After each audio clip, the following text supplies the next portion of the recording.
and his black and white cat. Early in the morning, just as day is dawning, he picks up all the post bags in his van. Postman Pat, Postman Pat, Postman Pat, and his black and white cat. All the birds are singing, and the day is just beginning. Pat feels he's a really happy man. Everybody knows his bright red van. All his friends will smile as he waves to greet them. Maybe you can never be sure. There'll be knock, ring, letters through your door. Postman Pat, Postman Pat, Postman Pat, and his black and white cat. All the birds are singing, and the day is just beginning. Pat feels he's a really happy man. Pat feels he's a really happy man. Pat feels he's a really happy man. Boom, boom, boom, boom, boom, boom. What a lovely day, said Pat to Jess as they drove along the valley on a fine sunny morning.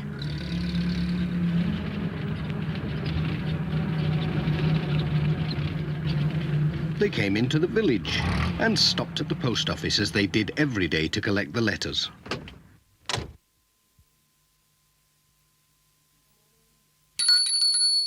Good morning, Pat called. Morning, Pat, said Mrs. Goggins. Looks like a busy day for you. Lots of letters and parcels. Well, at least it's a nice day for it. That's odd, said Mrs. Goggins. Most of the post seems to be for Katie and Tom Pottage. Ah, but of course it's their birthday. Oh, so it is, said Pat. Won't they be excited when they see all these parcels? They are lucky. I remember when I was their age, waiting for the post. Hey, I'd better be on my way. They'll be looking out for me. Well, I'll be off. Goodbye. Boom, boom, boom, boom, boom, boom.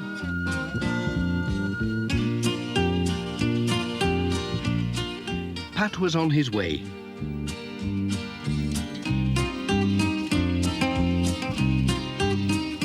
Before going to the Pottages, he had to call at the village school.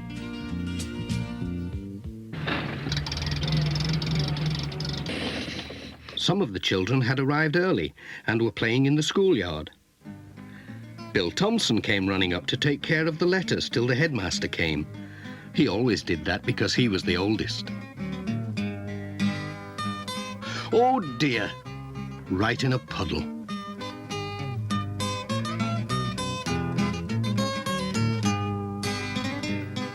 Sarah and Lucy Selby asked Pat if he was good at hopscotch because they'd just had new lines painted in the yard. Well, it's a long time since I played, said Pat, but I'll have a go.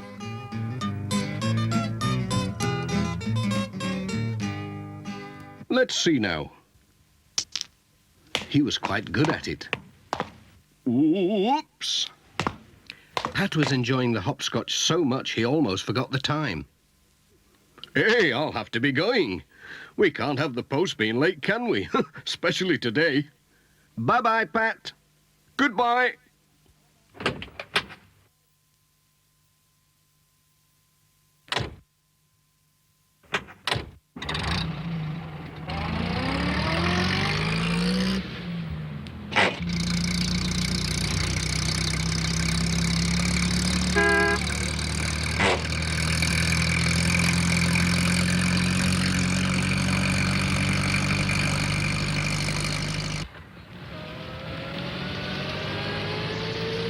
Pat turned in at Greendale Farm. Katie and Tom saw him coming and ran to meet him.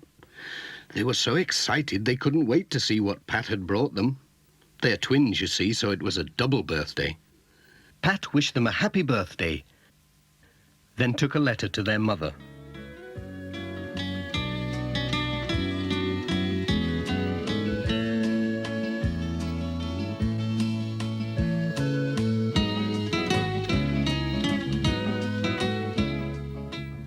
Tom's present was just what he wanted.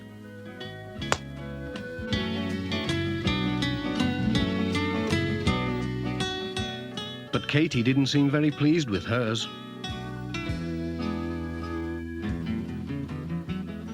"What's up with Katie?" asked Pat. She's wrong side out today," said Mrs. Pottage. "She's lost Sarah Ann." "Sarah Ann? Is that the little doll she takes to school?" "She takes it everywhere. She's lost without it. I don't know what we'll do if it doesn't turn up." "Oh, it's sure to turn up somewhere." "Trouble is, it could be anywhere. We went to see Aunt Alice yesterday and called at lots of places. She could have left it anywhere." "Don't worry, I'll look for Sarah Ann," said Pat. "I might come across her. I'm good at finding things, you know." "We'll get her smiling again, you'll see. Cheerio." Come on, Jess. We've work to do.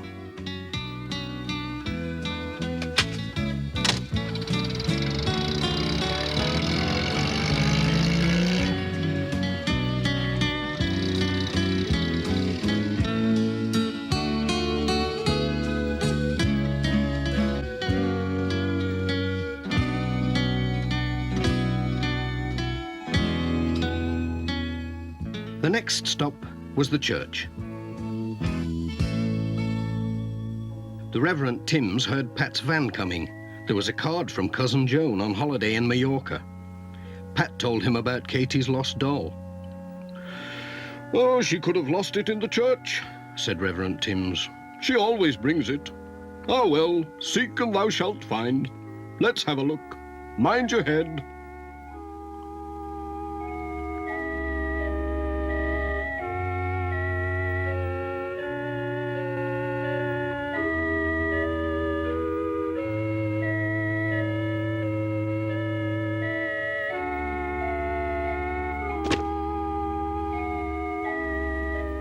"Found anything?" called Pat. "Oh, yes, a bump on the head." At last the Reverend Timms did find something, but it wasn't Sarah Ann. It was a lady's glove. It had the letters D.T. sewn inside. "D.T.," said Pat. "Dorothy Thompson, that's whose it is, I'm sure. I'll take it along for her. She will be pleased." "Well, I hope Katie's doll turns up somewhere," said the Reverend Timms. "We'll just keep on looking till it does," said Pat. "Thanks for helping. Cheerio."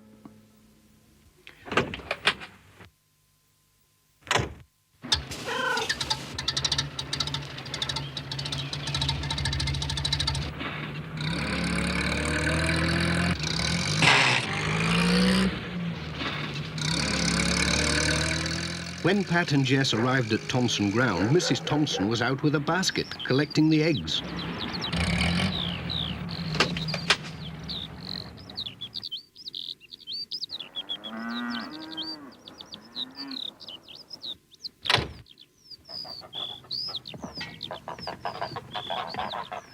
She was surprised when Pat gave her a glove with her letters. "Well, I never," she said. "Where did you find this? I've been looking everywhere for it." Then Pat told her about Katie's doll. "I was looking in the church for it.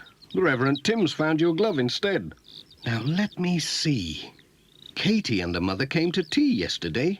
She could have left her doll under a cushion. We'd better have a look."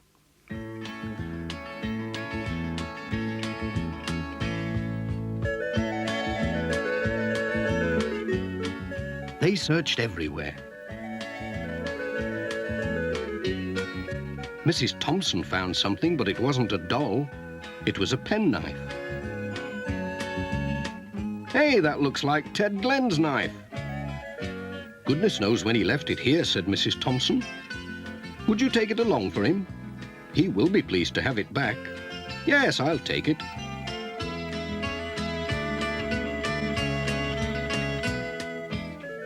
"I do hope you find Katie's doll." "We'll keep looking. See you tomorrow. Cheerio." "Bye-bye, Pat."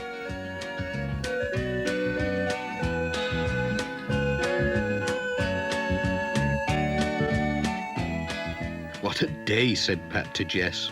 "We found a glove and a penknife but no Sarah Ann. I wonder if there's any chance of finding her at Ted Glen's.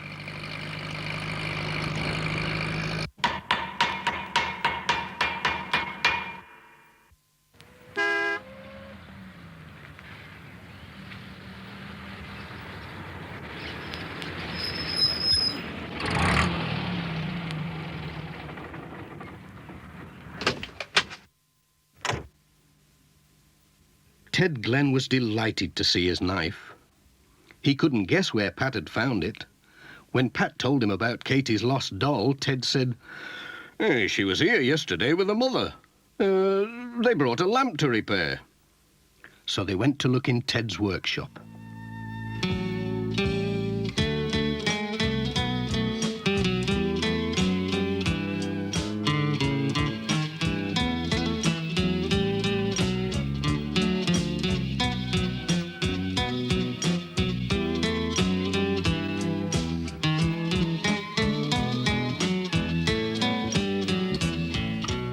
They didn't find the doll, but Ted found a watch that he'd forgotten he had.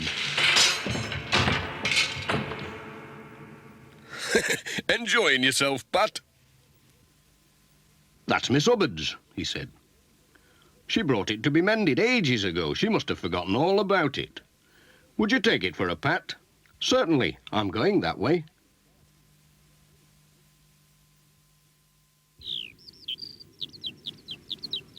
I hope you find the lassie's doll, said Ted. So do I, said Pat. I seem to be able to find everything else. Bye, Ted. So long, then.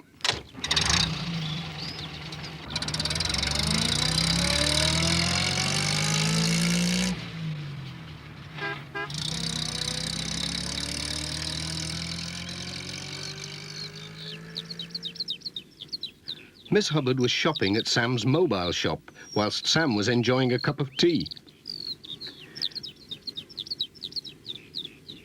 Miss Hubbard was surprised to see Pat, and even more surprised to see her watch. Pat told them all about Katie's lost doll, but they hadn't seen it. Poor Katie, said Pat, and on her birthday too. I know. I'll take her a box of chocolates. That'll cheer her up. Aha! Sarah Ann. So that's where you've been hiding all this time. It's Katie's doll, said Pat. I found her when I wasn't looking for her, sitting behind the chocolates. Sam was amazed. That child gets everywhere. I'll take the chocolates anyway, said Pat. They'll make a nice birthday present.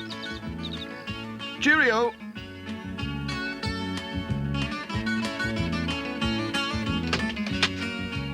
Here she is, Jess. Keep an eye on her.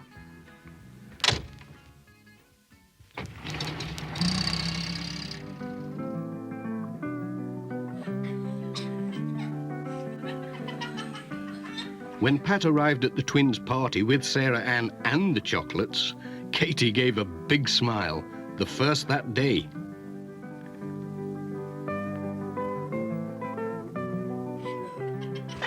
Jess joined in the party. And Pat had a piece of cake.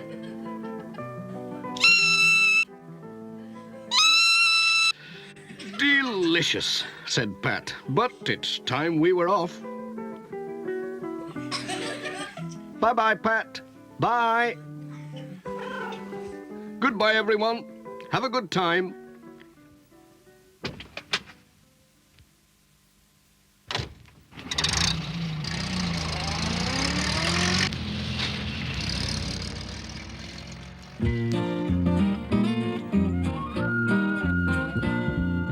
Postman Pat, Postman Pat, Postman Pat and his black and white cat. Bum bum bum bum bum bum, bidum dum dilly dum bum bum, brum bum bum bum bum bum bum.